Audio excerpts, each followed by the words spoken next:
Okay, so we're just going to take a quick look at our clock layout stencil. Now this is not a typical template like we do, but it is a layout stencil. So it's physically designed not to be used with a router, but literally to be used as a tracing and measuring mechanism.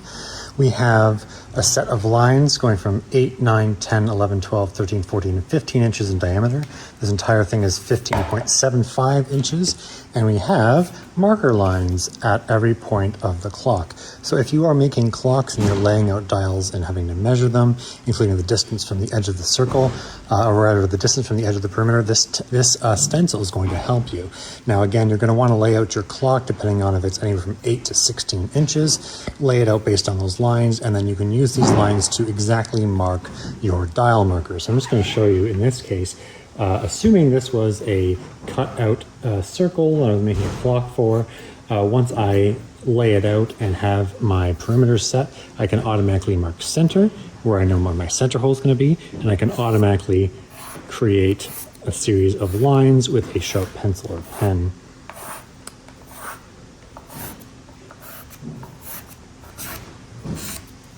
Like so, and that's going to allow us to mark that out separately. Now, the other beauty of this thing is these levels, right? So you've got all these etched levels going from 8 to 15 inches in diameter. So again, if you wanted to have your markers line up at the 10-inch point, that is 1, 2, 3 bars in.